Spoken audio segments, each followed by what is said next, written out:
Good evening प्यारे बच्चों। आज फिर मैं आपके लिए लेकर आई हूँ 12th history through the eyes of travellers का पार्ट 3 कंटिन्यू करेंगे। 10 इसका टाइम पीरियड है 10th century to 17th century. Time period बार बार इसलिए बता रही हूँ so that you will learn this time period properly. So हमारा जो टॉपिक है, हम इसमें ये पहले तो हम ये मैं आपको रीज़न बताना चाहती हूँ, और it is given in your book also in blue box, that why the account this heading और क्वेश्चन इज़ क्रिएटेड बाय मी। ये क्वेश्चन मैंने खुद से बनाया है क्योंकि एनसीईआरटी की लैंग्वेज थोड़ी सी बच्चों को डिफ़िकल्ट लगती है या समझ नहीं आती, तो ऑर्गेनाइज नहीं होता। सो मैंने ये इसमें से एक क्वेश्चन क्रिएट करा है कि क्यों आउटसाइडर ट्रैवलर्स के अकाउंट को हिस्ट्री में रिकॉर्ड किया गया, इंडियन हिस्ट्री में। बिकॉज ये ट्रैवलर्स होते हैं ये बहुत दूर दूर से आते हैं, और जो इंडिया का सोशल और कल्चरल एनवायरनमेंट होता है इनके लिए बिल्कुल नया होता है, और ये हर एक्टिविटी को, एवरीडेज एक्टिविटी को बहुत ध्यान से, पेशेंस से देखते हैं और नोट करते हैं, रिकॉर्ड करते हैं, जो कि इंडिजीनियस राइटर्स जिसको इग्नोर कर देते हैं बिकॉज वो उनके लिए डेली नेचर का होता है, ठीक है, और उनके लिए ज़्यादा रिकॉर्ड के लिए वर्दी नहीं होता इसीलिए। और आज आई थिंक ये जो रिकॉर्ड है अल-बिरूनी का 1000 सेंचुरी का है, और आज हम 2026 में है, 1000 साल बाद हम इसको इसीलिए पढ़ पा रहे हैं। हम वहाँ के लाइफ स्टाइल को, इंडियन कल्चर को इसलिए पढ़ पा रहे हैं because Al-Biruni, Ibn Battuta, Francois Bernier have recorded these little things very carefully. Now come to the point, Al-Biruni and the Kitabul Hind.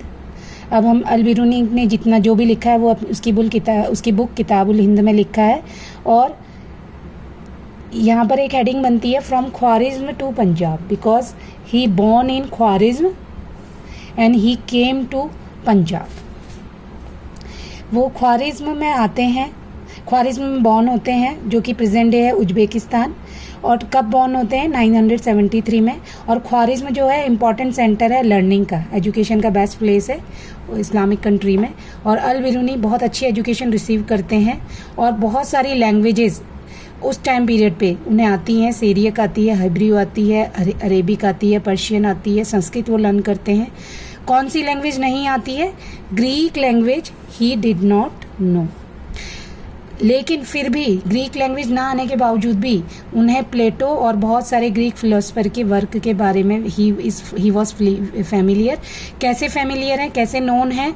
क्योंकि उन्होंने ये हमने लास्ट ईयर भी पढ़ा था कि जो ग्रीक लिटरेचर था उसे अरब के जो फिलोसफर थे उन्होंने उसे ट्रांसलेट कर दिया था अरब लैंग्वेज में। तो जितना भी ये ग्रीक के फिलोसफर हैं उनकी जितनी वर्क है वो अरेबिक ट्रांसलेशन हो चुकी थी, इसलिए वो उसे अच्छे से फैमिलियर थे। Now in 1017 Khwarizm was attacked by Sultan Mahmud. Sultan Mahmud Khwarizm पर अटैक करते हैं, और वो अपने साथ एसेट्स वगैरह तो कैरी करते ही हैं, लेकर ही जाते हैं अपने गजनी कैपिटल में, अपने देश की कैपिटल में, और साथ साथ वो स्कॉलर्स को, पोएट को भी अपने साथ लेकर जाते हैं। अब देखिए जो स्कॉलर्स होते हैं, पोएट होते हैं, वो भी एसेट की तरह ही होते हैं किसी भी कंट्री के लिए। ये आज से 1000 साल पुरानी बात है, तो इस समय तो फिलोसफर और स्कॉलर्स और भी ज़्यादा वैल्यू है। Now Al-Biruni arrived Ghazni as a hostage. Hostage का मतलब क्या है? एनीमी के जैसे, मतलब अब देखिए उन्हें जो सुल्तान महमूद है वो अटैक करते हैं गजनी पे, वो ख्वारिज्म पे, और वहाँ से वो उन्हें ऑर्डर करते हैं कि ये लोग हमारे साथ जाएंगे एज अ एसेट और जेम्स। बट ग्रेजुअली जब उसे रेस्पेक्ट मिलेगी, वो सिटी में रहेगा, तो वो सिटी को लाइक करने लग जाएगा, और वहीं पर फिर वो अपनी लाइफ के 70 ईयर्स तक, जब तक उनकी डेथ होती है, वो वहीं पर रहेंगे। Now from Ghazni Al-Biruni developed an interest in India. Ghazni, because Ghazni जो है अफ़गानिस्तान का पार्ट था, अफ़गानिस्तान का पार्ट है, और इंडिया की नेबरिंग कंट्री में आता है। और आज की तरह जब एंशिएंट पीरियड में इस तरह से बाउंड्रीज फिक्स नहीं थी, तो वहाँ रहते हुए उसे इंडिया के प्रति इंटरेस्ट डेवलप होता है। और कैसे? और ही वॉज डेवलप होता है, क्योंकि वो बहुत सारे जो इंडिया के वर्क्स हैं जो कि संस्कृत में लिखे गए हैं, जैसे कि एस्ट्रोनॉमी, मैथमेटिक्स और मेडिसिन के बारे में अवेयर है। कैसे अवेयर है? सेम कि 8th सेंचुरी में इनका ट्रांसलेशन अरेबिक लैंग्वेज में हो चुका था, तो उसने वो ट्रांसलेशन पढ़ी होंगी, और तो उसे, क्योंकि वो एजुकेटेड है तो और एंथ्यूजियास्टिक भी है, तो वो इन चीज़ों को जानना चाहता है, पास से समझना चाहता है। तो पंजाब क्या होता है, जैसे मोहम्मद गजनवी ने ख्वारिज़्म पे अटैक किया, तो वो नॉर्थ इंडिया के पार्ट में भी अटैक करता है, और जब पंजाब पार्ट बन जाता है गजनाविड एम्पायर का, तो लोकल लोगों के कांटेक्ट में आने की वजह से वहाँ के जो एनवायरनमेंट क्रिएट होता है उसमें ट्रस्ट और अंडरस्टैंडिंग मेंटेन हो जाती है। इस तरह से जो अल-बिरूनी है उसका इंटरेस्ट और ज़्यादा बढ़ जाता है, वो बुक लिखते हैं, और इसको हम कंटिन्यू करेंगे चिल्ड्रन।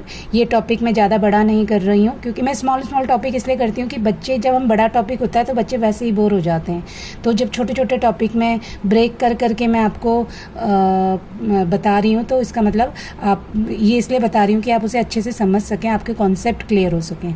तो कल हम इसे किताबुल हिंद के बारे में हम डिस्क्राइब करेंगे। आपके जो भी इश्यूज़ होंगे आप उसे कमेंट में लिख सकते हैं। और have a good night and have a good day. और उम्मीद करती हूँ कि आपको मेरा ये टॉपिक पसंद आएगा। Thank you very much children.